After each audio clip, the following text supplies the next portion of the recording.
선악과라는 제목으로 은혜를 나누고자 합니다. 하나님은 창세기 1장에 나오듯이 천지창조를 하셨습니다.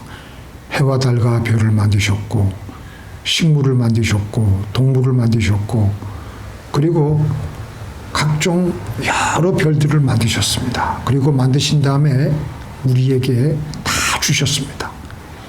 그 모든 것들을 하나님을 위해서 만드신 것이라기보다 하나님이 우리에게 주시려고 우리가 그것을 가져서 누리고 행복하게 살아가라고 그렇게 심혈을 기울여서 만드셨습니다. 그런데 모든 것을 만드신 다음에 딱 한 가지 허락하지 않으셨습니다. 바로 그것은 오늘 우리가 읽은 본문 말씀대로 선악과입니다. 왜 하나님께서는 이 선악과를 허락하지 않으셨을까요? 선악과가 그렇게 대단한 나무도 아닐진데 뭐가 그리 대단한 실과라고 그렇게 하나님께서는 이 선악과를 따먹지 못하게 하셨을까? 특별한 보물이라도 되는 것일까? 사실 이 선악과는 그렇게 특별하지는 않습니다. 그런데 여기에는 하나님께서 제정하신 중요한 원칙이 하나 있습니다. 우리의 삶의 원칙과 삶의 방식에 관한 지침서입니다. 선악과를 따먹기 전에는 이 사람이 살아가려면 어떤 방향을 향해서 살아가야 되는데 항상 우리는 선악을 구분해서 살아가야 됩니다. 선악과를 따먹기 전에는 어떻게 그러면 선악을 구분했느냐? 하나님을 통해서 선악을 판단해서 살았습니다. 이게 중요한 거예요. 그러나 선악과를 따먹은 후에는 하나님을 통해서가 아니고 자기 스스로 선악을 판단해서 살아가는 것이었습니다. 하나님께서는 오늘 이 본문 말씀을 통해서 우리에게 오늘 묻습니다. 네가 어떤 식으로 살아갈 것이냐? 네 생각대로 살아갈 것이냐?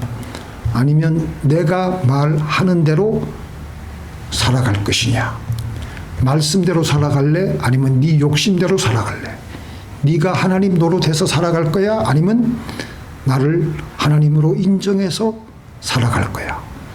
나를 하나님으로 인정하고 나를 삶의 주인으로 순종하여 살면 너는 이 땅에서도 행복하게 잘 살 수 있단다. 이게 바로 선악과를 금지하신 하나님께서 정하신 중요한 원칙이셨습니다. 미국에는 사탄을 숭배하는 교회가 여러 군데 있습니다.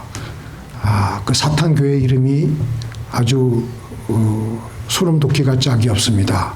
우리가 보통 교회를 이름 짓는 것을 오렌지 카운티 제일 장로교회라든지 토렌스 제일 장로교회라든지 그러는데 이 사탄 교회는요 사탄 제일 교회예요.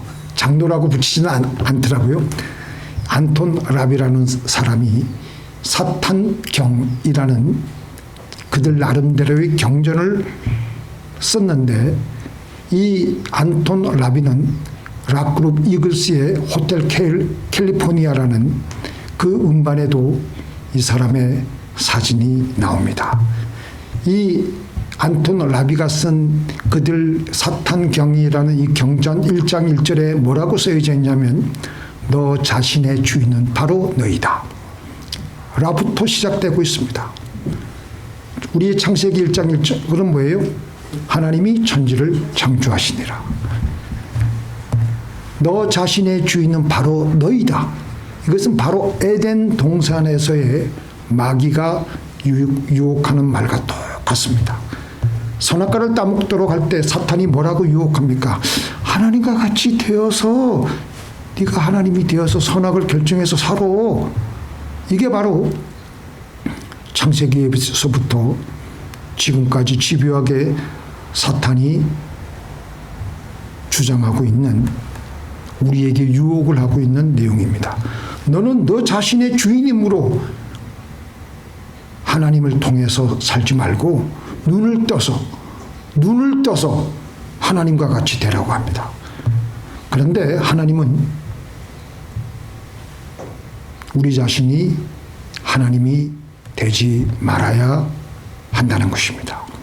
하나님 안에서 하나님을 통해서 선악간의 판단을 해주시는 대로 살아야 너희가 잘 살게 될 것이다. 그러니까 아담과 하와는 선악과를 따먹기 전에도 하나님이 이렇게 판단해 주셔가지고 이거는 좋은 거야 이렇게 해, 이거는 나쁜 거야 이건 하지 마, 그렇게 전지전능하신 하나님의 선악의 판단대로 살아가니까 그들의 삶은 정말 에덴 동산에서의 낙원을 이루며 살았었습니다. 그러나 그들이 선악과를 따먹고 나서는 직접 자기네들이 판단하는 대로 선악을 구분해서 살아가니까 사방에 부딪히는 것이 많고 저주와 엉겅퀴를 먹으며 죽음 가운데서 살게 되었습니다. 왜 그러냐? 우리 사람은 피조물이고 전지전능하지 않기 때문에 우리의 선악에 대한 판단은 불완전함으로 멸망으로 갈 수밖에 없게 되는 것입니다. 그래서 우리의 삶을 전지전능하신 하나님이 우리의 주인이 되어서 우리의 삶의 선악을 판단해 주는 대로 살아가야 우리는 제대로 삶을 살아갈 수가 있습니다. 그래서 우리 예수님께서는 뭐라고 하셨습니까? 자기를 부인하지 않는 자는 천국에 합당하지 않는다. 자기의 주권을 버리지 않는 자는, 자기가 자기의 주인이 되는 자는 천국에 합당하지 않는다 라고 하신 것입니다. 그러나 사탄경 바이블 1장 1절은 뭐라 그랬어요? 아까 말씀드린 대로 내 삶의 주인은 너 자신이다. 사탄이 하와를 유혹하여 선악과를 따먹게 했을 때 똑같은 말이었습니다. 네가 하나님이 되어라. 내가 내 삶의 주인이 되리라. 이게 바로 사탄이 지금도 우리에게 계속해서 유혹하며 속삭이는 말입니다. 내 마음대로 살아봐. 내 인생 네 거잖아. 왜 너하고 전혀 너를 돌보지도 않고 너하고 관계도 없는 하나님 말을 네가 들으면서 살아야 되느냐? 그러는 거예요.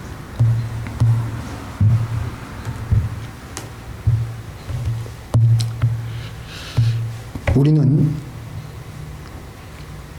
내가 내 운명의 주인이 되고 내 삶의 주인이 되는 순간부터 우리는 처참한 결과가 우리에게 예견되어 있는 것입니다. 우리는 전지전능하지 못하기 때문에 사방에 이리 부딪히고 저리 부딪히고 절망의 어둠 속에서 힘들게 살아갈 수밖에 없습니다. 내가 나의 주인이면 내가 죽는 길로 갑니다. 그런데 우리는 내가 나를 잘 살릴 수 있다고, 잘 살아갈 수 있다고 생각을 하는데 솔직히 우리는 내가 어디로 내가 가야 되는지 모릅니다. 그래서 우리가 신앙을 가지고 처음에 예수님을 믿는 초신자들에게 영접 기도를 시킬 때 하는 기도가 뭐예요? 나는 내가 어디에서부터 와서 어디로 가는지 몰랐습니다. 나를 지으시고 나를 창조하신 예수님을 나의 주님으로, 나의 주인으로 받아들입니다. 나는 죄인입니다. 나를 위해서 죽으시고 십자가에서 흘리신 보혈로 나의 죄를 씻어 주시옵소서. 이제부터 영원토록 나의 주인 되신 주님의 인도대로 살아가겠습니다. 예수님의 이름으로 기도합니다. 그러면서부터 우리의 신앙생활은 시작되는 거예요. 이것이 바로 선악과를 통해서 하나님께서 우리에게 주신 삶의 중요한 원칙입니다. 다윗은 자기 존재의 주인이신 하나님을 인정하고 그래서 하나님께 모든 것을 물어서 행동했습니다. 물론 중간에 가다가 좀 죄는 졌지만 곧바로 돌아서고 하나님이 원하시는 삶을 살았습니다. 그래서 그는 전쟁 나갈 때도 하나님 이번 전쟁에 나갈까요? 말까요? 하나님이 나가라고 하면 내가 그들을 너의 손에 붙이겠다. 그러면 용감하게 블레셋을 물리치기 위해서 전쟁을 하러 나갔습니다. 하나님 이번에 전쟁 할까요 말까요? 또 물어봤어요. 이번에는 가지 마라. 이번에는 이렇게 하라. 하나님께서 얘기해 주시는 대로, 하나님께서 말씀해 주시는 대로 그대로 나가서 싸우라고 하면 나가서 싸웠고, 나가지 말라 그러면 나가지 않았고, 시시콜콜이 하나님께 엎드려서 물어보고 하나님께서 선악간에 판단해 주시는 대로 행동했습니다. 그러니까 그의 삶은 어떤 이 땅에서의 삶을 굉장히 힘들고 어려울 때도 그는 거기에 구애받지 않고, 여호와는 나의 목자시니 내가 부족함이 없으리로다. 그가 나를 푸른 초장에 누이시며 실만한 물가로 인도하시는도다. 내 영혼을 소생시키시고 자기 이름을 위하여 의의 길로 인도하시는도다. 지금 이 상황이, 다윗의 상황이 식솔들이 600명이나 있었습니다. 다음 끼니를 늘 걱정해야 되고, 지금 2000명이나 되는 그 사울의 특공대에게 쫓김을 받는 그 상황 속에서도 하나님의 그 선악의 판단의 조종 속에서 살아갔기 때문에 그는 마음의 평안을 누리며 있었던 겁니다. 여호와는 나의 목자시니 내가 부족함이 없으리로다. 그가 나의 목자이시니까, 그가 나의 주인이시니까, 그가 나의 삶의 모든 것이 되시니까 이렇게 할까요? 저렇게 할까요? 주인 되신 하나님께서 판단해 주시는 선악의 결정에 따라서 살았습니다. 그러니까 뭔가 부족할 수밖에 없는 것 같은데도 이상하리만큼 부족함이 없고, 그때마다 하나님이 먹여주시는 것을 늘 체험하는 거예요. 오히려 그를 푸른 초장으로 인도함을 받는 겁니다. 그가 나를 푸른 초장으로 인도하시며, 그러니까 다윗이 너무 감사한 거예요. 전지전능하신 하나님께서 판단해 주시는 대로 살아가니까 죽을 것 같은데 죽지 않고, 다윗은 그때마다 살아난 것입니다. 저나 여러분들이나 미국에 와서 우리가 한 가지 달라진 것이 있다면, 한국에서는 지방을 가기 위해서는 고속버스를 타고 이동을 했습니다. 아니면 기차를 타고 이동하든지. 미국에서는 그렇게 하질 않습니다. 비행기를 타고 덴버를 가든지 다른 도시를 가든지 그렇게 합니다. 그런데 내가 미국에 와서 한평생 운전을 40몇 년 동안 운전을 잘해왔기 때문에 비행기 조종실에 가서 내가 비행기 조종을 하겠다 그러면은 이런 미친놈의 새끼 봤나 그래가지고 당장 비행기는 비상 착륙을 해가지고 저를 아마 철창에 감옥에 보낼 겁니다. 1994년 3월 23일 러시아 모스크바의 그 셰레메티예보 공항에서 아에로플로트 항공 593편 그 비행기가 이륙을 하고 있었습니다. 비행기의 목적지는 홍콩이었어요. 이 비행기 기장의 이름은 야로슬라프 쿠즈네초프입니다. 근데 이 기장이 그날도 비행을 하기 위해서 어떤 일이 있었냐면은 자기의 10살 난 아들과 딸이 마침 그때가 봄이었기 때문에 러시아도 봄방학이 있었던 모양이에요. 그래서 그 아이들을 자기 아들, 딸을 홍콩에 해외여행을 시키기 위해서 걔들을 데리고 가는데, 걔네들이 비행기 티켓을 자기 아버지가 조종하는 그 비행기 편으로 예약을 했습니다. 이 아이들이 평상시에도 자기 아버지가 비행기 조종사라는 것을 굉장히 아주 자랑스러워했고 좋아했습니다. 그래서 아버지는 봄방학을 맞이한 이 아이들에게 그래, 이번에는 홍콩을 한번 가보자. 그런데 비행기를 갈 때도 내가 그쪽으로 한번 비행기를 몰 테니까 그쪽 비행기 편을 끊어서 한번 같이 가보자. 그렇게 해가지고 그날 비행기를 탔어요. 비행기에 올라간 비행기 탑승하게 된 그의 두 자녀가, 아들과 딸이 아빠가 어떻게 하면 아빠의 조종실을 한번 보고 싶어 했어요. 그래서 이제 비행기가 이륙을 하고 그리고 이제 정상 궤도를 쫙 이렇게 가고 있을 때 그 조종실에 잠깐 자기 아들과 딸을 들어오라고 했습니다. 그때까지만 해도 비행기는 순항하고 있었습니다. 상황도 안정적이었고 그래서 자기 아들에게 야 엘돈 잠깐 들어와 봐라. 그리고 너 한번 조종 한번 해봐라. 아빠는 웃으며 아들에게 조종석 자리에서 일어나서 자기 아들을 그 자리에 앉혔습니다. 아들은 신이 나가지고 조종칸을 잡았습니다.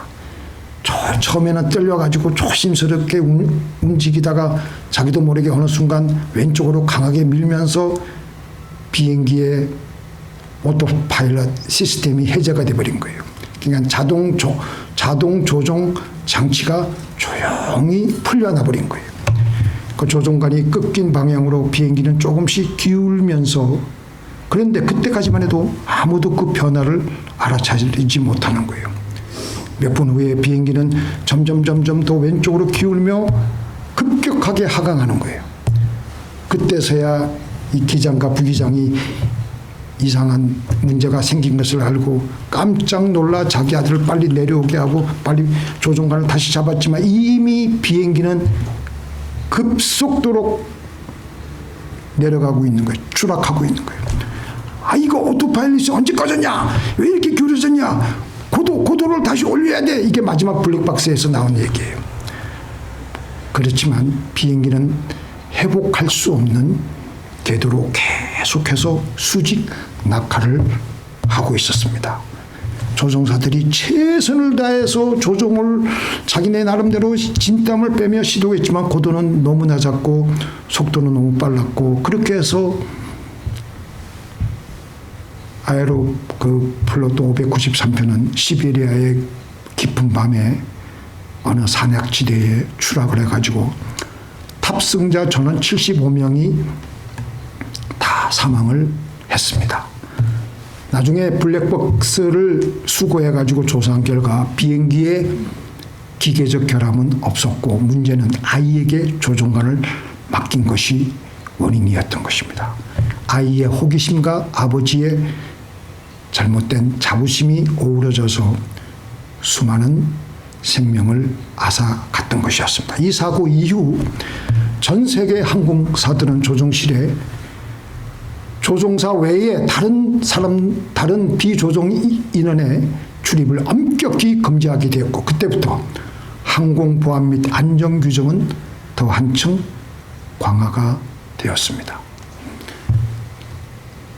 마찬가지로 나와 세상을 누가 조종해야 되겠습니까?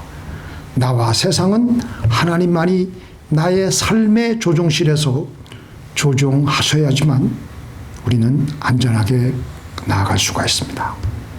섣부른 내가 내 조종실에 들어서서 내가 조종하려고 들면 안 됩니다. 낭패와 어려움을 당하게 될 것입니다.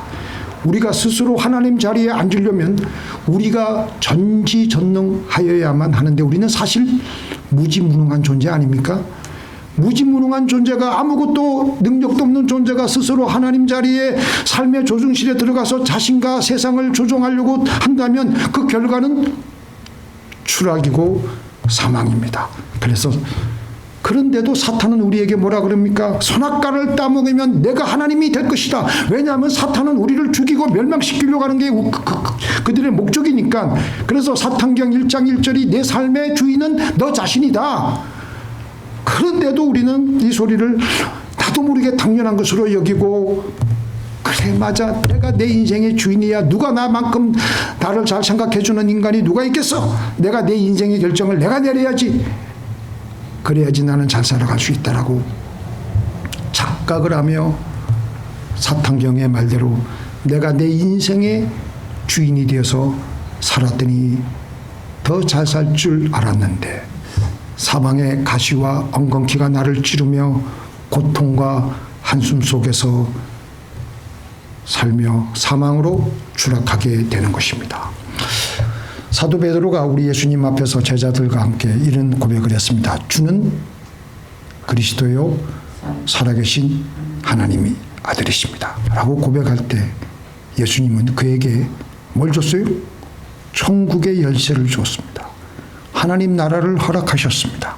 예수님을 하나님으로 그리고 하나님을 자기의 주인으로 고백하는 것이 바로 하나님 나라의 열쇠입니다. 이 지상에서도 우리가 천국같이 하나님 나라에 살기 위해서는 주는 그리스도요 살아계신 하나님의 아들이십니다. 주는 내 삶의 주인이십니다. 주는 내 삶의 조종사이십니다 라고 고백하며 그 말씀대로 살아야 합니다.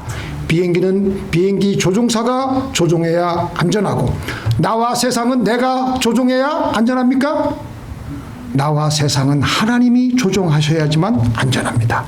그래서 우리는 범사의 하나님을 인정하고 그분께 내 삶의 조종석을 내드려야 됩니다. 그게 바로 기도하는 거예요. 그게 내 이 인간의 본성으로 안 되기 때문에 그렇게 기도하며 하나님의 뜻대로 살게 하여 주옵소서 순종하기 위해서 우리는 그렇게 긴 시간 기도하는 거예요. 바로 그게 믿음으로 사는 것입니다. 내가 해봤자 인생 더 망치니까 하나님이 하실 수 있도록 하나님을 나의 삶의 조종실에 모시며 그분이 이끄시는 대로 살아가는 것입니다. 그 믿음은 나의 삶의 주권을 하나님께 내어드리고 그래서 그분께서 조종하시는 대로 따라가시는 것입니다. 같이 읽겠습니다. 믿음이 없이는 하나님을 기쁘시게 하지 못하나니 하나님께 나아가는 자는 반드시 그가 계신 것과 또한 그가 자기를 찾는 자들에게 상 주시는 자이심을 믿어야 할지니라. 하나님이 계신 것을 믿는 것은 하나님께 우리의 삶의 조종석을 내어드리는 것이며 바로 그렇게 함으로 우리는 하나님을 기쁘시게 할 수가 있습니다. 하나님이 내 삶의 조종석에 앉으셔가지고 나를 하나님의 당신의 뜻대로 마음껏 사용하시고 마음껏 우리를 또 행복하게 하시고 그렇게 하시겠다는 거예요. 그러니까 하나님이 얼마나 기쁘시겠습니까? 때로는 우리가 인간적으로 폭풍우가 몰아치고 우리 정신이 쏙 빠져서 그럴 때라도 우리는 힘을 다하고 의식을 다해서 내 마음을 다해서 하나님 이럴 때 어떻게 하면 좋죠? 하나님 이럴 때는 어떻게 하면 좋습니까? 그게 바로 믿음이에요. 이것을 하나님께서 기뻐하신다라는 것입니다. 마지막으로 하나님이 우리의 주인 자리에 앉으셔야 하는 것은 하나님이 우리의 주인인 가장 중요한 이유는요. 우리의 태어나는 것과 우리의 죽음이 전적으로 하나님의 주권이기 때문입니다. 믿습니까? 내가 살고 싶다고 더 살 수 있는 것도 아니고 요즘 우리 그 유튜브 보면은 데이비 싱클레어라는 사람은 노아의 종말이라 그래가지고 잘못하면 우리 시대는 150살까지 산다 그러는데 그게 무슨 의미가 있습니까? 내가 살고 싶다고 더 살 수 있는 것도 아니에요. 내가 죽고 싶다고 죽을 수 있는 것도 아닙니다. 그래서 스스로 죽음을 내가 선택하는 것은 죄입니다. 믿습니까? 그것은 내 주권이 아니기 때문에 하나님의 주권이기 때문에 믿습니까? 자, 이 말씀 한번 읽어보겠습니다. 시작. 그의 날을 정하셨고 그의 달수도 주께 있으므로 그의 정한 경계를 넘지 못하게 하셨사온즉 그는 누구예요? 우리 사람의 어떤 사람의 날을 정하셨고 그의 달수도 주님께 있으므로 그가 정한 경계를 넘어서려고 150, 200 아무것도 생명의 주권은 전적으로 하나님께 있습니다. 만일 우리가 주권이 나에게 있다면 우리 마음대로 살기도 하고 우리 마음대로 죽는 것이 쉬웠다면요. 우리 인류는 다 멸망했을 겁니다. 스스로 죽음을 선택하는 사람도 있겠지만 그런데 거의 우리는 안 하고 못합니다. 또 하나님이 스스로 죽음을 선택하지 못하도록 안전장치를 만들어 놓으셨습니다. 이 높은 건물 빌딩에 올라가서 밑을 내려보면 잘못하면 떨어지잖아요. 그런 곳에 가면 우리는 두려움을 느끼게 해요. 하나님이 그런 안전장치, 그 두려움을 우리 안에 심어 놓으신 거예요. 그래서 발이 자꾸만 뒤로 물러서려고 하는 것이 생명의 안전장치가 되는 생존 본능이 있어서 그런 겁니다. 내 마음대로 죽고 싶을 때 죽으면 우리 다 살아남지 못합니다. 그래서 삶과 죽음은 전적으로 하나님의 손에 맡기는 것이 옳은 일입니다. 자, 그러면 삶과 죽음뿐이겠습니까? 우리의 복과 저주도 하나님의 주권에 달려 있습니다. 같이 읽겠습니다.